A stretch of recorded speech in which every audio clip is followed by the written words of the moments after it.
नमस्कार दोस्तों, आपका चैनल पर एक बार फिर स्वागत है। तो आज आप देख रहे हैं ये द्वारका एक्सप्रेस वे है।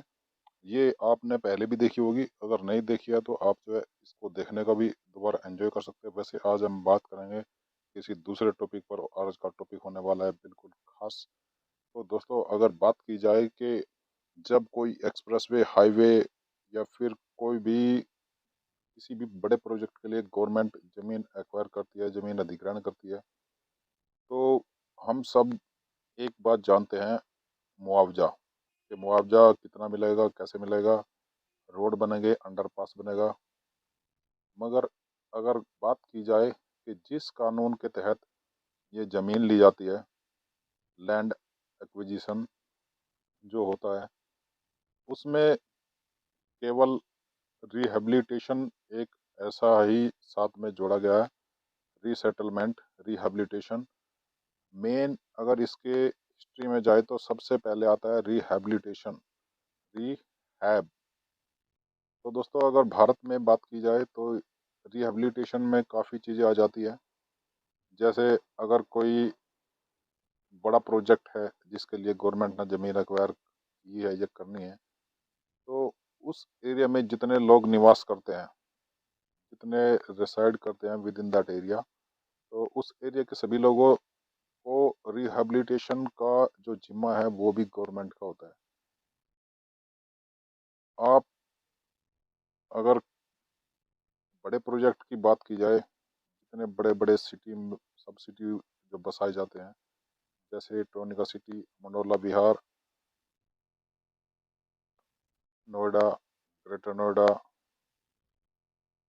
गुरुग्राम, इंदिरापुरम, और भी इसी तरह के। ये तो केवल दिल्ली एनसीआर की बात हम कर रहे हैं। इसके अलावा कोई और भी बात की जाए तो बहुत सारे प्रोजेक्ट्स ऐसे होते हैं जिनके लिए बहुत एक ही एरिया में से एक साथ जगह ली जाती है। अगर एक्सप्रेस वे में बात किया तो उसमें हर एक दैनिक बहुत सारे किसानों से छोटी छोटे जो जगह है या खेत के टुकड़े हैं वो लिए जाते हैं। मगर जो कानून है, कानून दोनों के लिए बराबर है। अब हम केवल बात करते हैं एक्सप्रेसवे के लिए मुआवजे की बात। और अगर तुलना की जाए जब बड़े प्रोजेक्ट जैसे टोनिका सिटी, नोएडा, ग्रेटर नोएडा, और तो इस तरह बसाया जाता है, तो उनके लिए जब रीसेटलमेंट की बात होती है तो उनका रिहेबिलिटेशन भी होता है। रीसेटलमेंट, रिहेबिलिटेशन सब उसी का ही पार्ट है, नाम बदल दिए गए हैं। तो दोस्तों, जब किसी को ज़बरदस्ती किसी से जगह ली जाती है, उनका रिहेबिलिटेशन, उनको क्या क्या सुविधाएं पहले मिल रही थी, उनकी एक वैल्यू भी होती है। एक जगह पर हर एक आदमी की एक अपनी वैल्यू होती है, और उसका उससे उसके व्यवसाय पर, उसके नाम पर बहुत बड़ा प्रभाव रहता है। अगर आप थोड़ा हिस्ट्री में जाओ तो जैसे भारत पाकिस्तान का बंटवारा हुआ, तो बहुत सारे लोग इधर से उधर और इधर से उधर से इधर आए। तो भारत की अगर हम बात करें जाए तो भारत में बहुत सारे, आपने रीसेटलमेंट कॉलोनी देखी होगी या आपने नाम सुना होगा, कैंप। कैंप, तो उनको कैंप, क्योंकि कई सारे कैंप रिफ्यूजी वाले जो कैंप थे उनको बोलते थे रिफ्यूजी कैंप। बाद में उनका नाम केवल कैंप रह गया। एक उनको गवर्नमेंट एक रीसेटलमेंट करने के लिए, रीसेटलमेंट कॉलोनी आपने कई सारी देखी होगी। आज वो अलग बात है कि वो डेवलप होकर काफ़ी उनका रूप, रंग, व्यवसाय सब कुछ चेंज हो चुका है।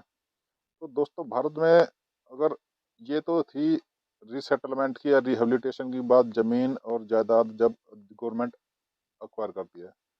अब हम बात करते हैं कि भाई अगर विदेश की बात की जाए, जो सबसे पहले तो हम सोचते हैं, देखते हैं कि America, USA, United state of America, क्योंकि भारत में बहुत सारी ऐसी जनसंख्या है जो कनाडा और अमेरिका में जाकर बस चुके हैं। और वहाँ पर क्या है रिहेबिलिटेशन का सिस्टम, क्या है वहाँ पर कानून, और किस तरह वहाँ पर रिहेबिलिटेशन चलता है, तो थोड़ा उसके बारे में देखते हैं। तो वहाँ पर बहुत सारे रिहेबिलिटेशन सेंटर खुले हुए हैं। तो रिहेबिलिटेशन सेंटर, अगर आप गूगल पर जाओ, रिहेबिलिटेशन सेंटर नियर मी करके आप सर्च करो, तो आपको, अगर दिल्ली एनसीआर में अगर आप कहीं रहते हो तो आपको एक एक लोकेशन पता लग जाएगी कितने आपके पास में रिहेबिलिटेशन सेंटर है। क्या सेंट्रल गवर्नमेंट का भी कोई रिहेबिलिटेशन डिपार्टमेंट है या था, या और क्या दिल्ली गवर्नमेंट का रिहेबिलिटेशन डिपार्टमेंट है या था, या इसी तरीके से अलग अलग स्टेट में रिहेबिलिटेशन डिपार्टमेंट है, सबके नाम बदल दिए गए हैं। मगर जब रिहेबिलिटेशन का नाम लेते हैं तो उसके अंदर बहुत बड़ा एरिया आ जाता है, और अगर केवल रिहैब या फिर कोई मुआवजा उससे नाम लेकर देते हैं तो वो केवल एक पैसे से संबंधित बातें रह जाती हैं, और रिहेबिलिटेशन के अंदर एक बहुत बड़ा स्कोप है, तो उसको छोड़कर दूसरा रूप नाम दे दिया गया है।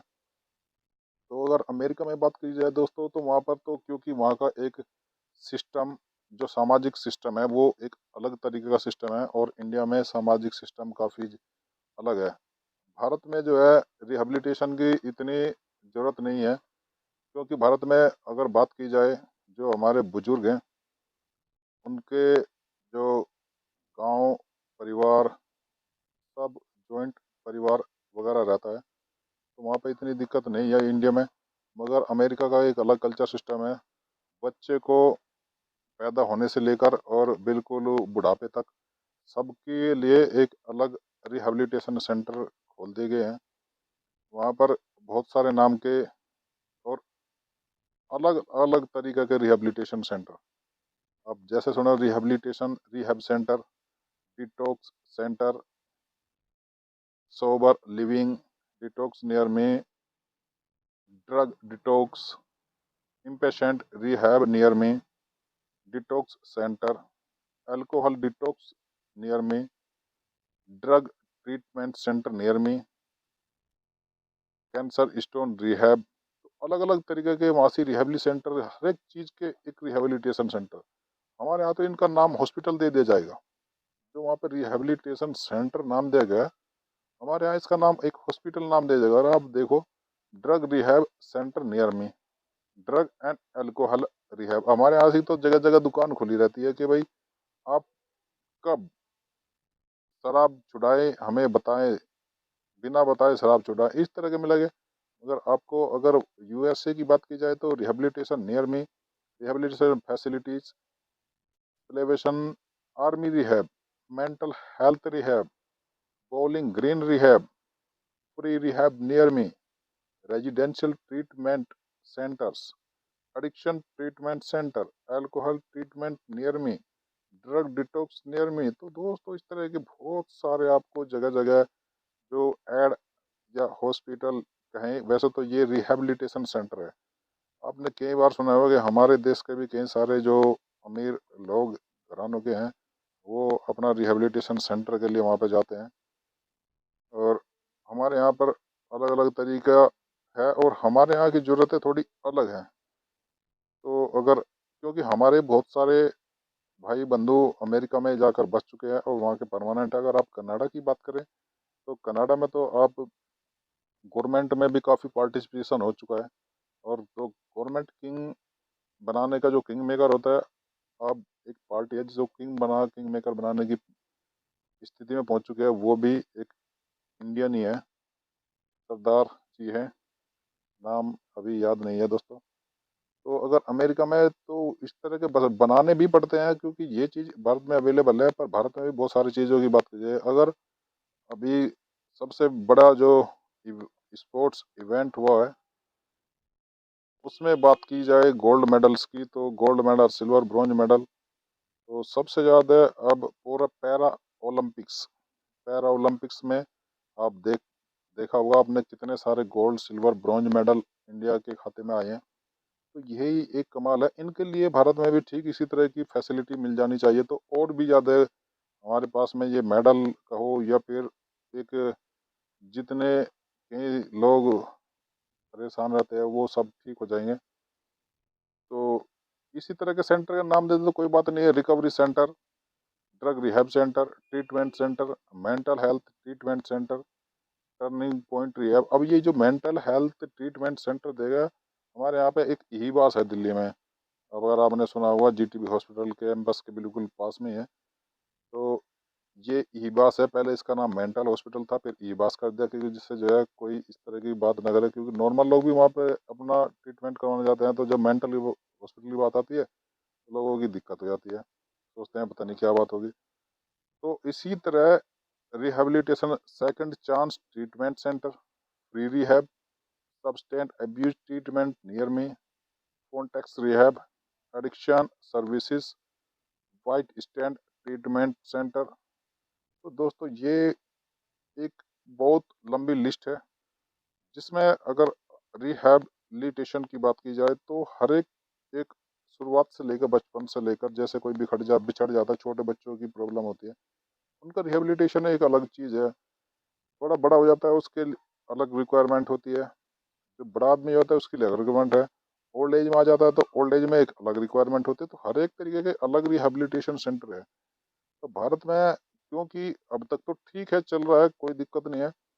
अगर गांव की बात की, गांव देहात की बात की जाए, वहाँ से जो है ये रिहेबिलिटेशन सेंटर की बात नहीं की इतनी प्रॉब्लम नहीं है। मगर जो शहरों में है, शहरों में फिर वही बात आती है। और फिर बात आती है उससे पहले एक वृद्धाश्रम, वृद्धाश्रम खोलने की क्यों जरूरत पड़ती है, ये सारी बातें, इसके क्या फ़ायदे हैं, क्या नुकसान है, क्यों सिंगल फैमिली होती जा रही है, अब सिंगल फैमिली है क्यों होती जा रही है।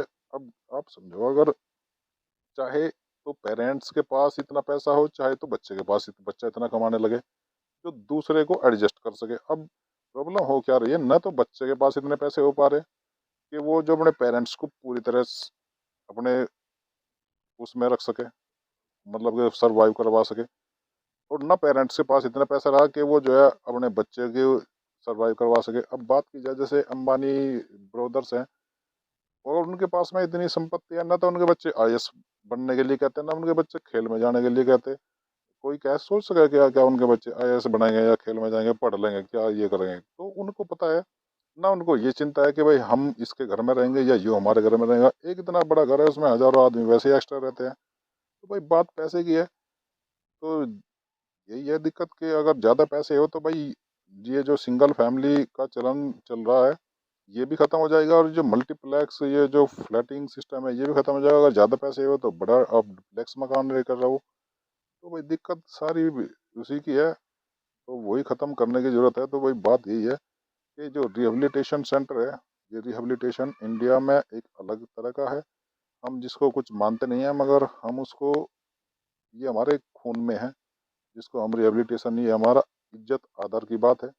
उसी से हमारा जो है बहुत चीज़ चल रही है, जो हमारा कल्चर है। और दूसरी जगह वो प्रोफेशनल बन जाता है, प्रोफेशन बन जाता है, नाम उसको दे दिया जाता है अलग तरीके का। ठीक इसी तरीके से बात की जाए तो ये जो एक्सप्रेस वे, हाईवे और लैंड एक्विजिशन का मैटर था जमीन निगरानी का, उसमें भी जो है इसी तरह का बात चलती रहती है। तो दोस्तों, वीडियो में अगर आपने चैनल सब्सक्राइब नहीं किया तो चैनल सब्सक्राइब कर लेना, और मिलते हैं आपको नेक्स्ट वीडियो में। वीडियो में बने रहने के लिए आप लोगों को धन्यवाद।